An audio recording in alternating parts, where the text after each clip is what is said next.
Decimal తర్వాత ఉన్న number first as it is రాయాలి. ఓకేనా? బై ఎన్ని నెంబర్స్ మీద బార్ ఉంది? 1. ఎన్ని నెంబర్స్ మీద బార్ ఉంటే అన్ని 9s పెట్టాలి డినామినేటర్లో. జనరల్గా రాసే ప్రొసీజర్ ఇది. ఇది అందరూ ఎక్కడ చూసి అంటారు చూడండి. 0.123 బార్ ఇట్లుందనుకోండి. ఫస్ట్ ఏం చేయాలి?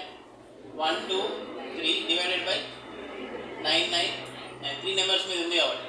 బట్ అక్కడ 9 ఎందుకు పెట్టాలనేది డౌట్ వస్తుంది ఇప్పుడు. అడ్డు మరి కూడా రాదు కదా.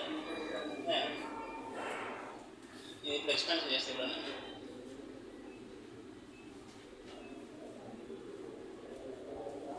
ఇప్పుడు ఫస్ట్ ఇచ్చిన బేసిక్ క్వశ్చన్ ఇదే కదా. 0.333333 అండ్ సో ఆన్. ఇక్కడ మీరు ఇది ఏదో ఒక నెంబరే కదా. ఈ నెంబర్ని ఫర్ ఎగ్జాంపుల్ ఎక్స్ అనుకున్నారు అనుకోండి. సొల్యూషన్ చెప్తాను. ఎక్స్ అనుకున్నారు అనుకోండి. ఇప్పుడు మీకు అది డెసిమల్స్ అది ఇంకొక ఇట్ సైడ్ ఒకవేళ బోత్ సైడ్స్ 10తో మల్టిప్లై చేసిన అనుకోండి. అప్పుడు ఏమైంది? మొత్తం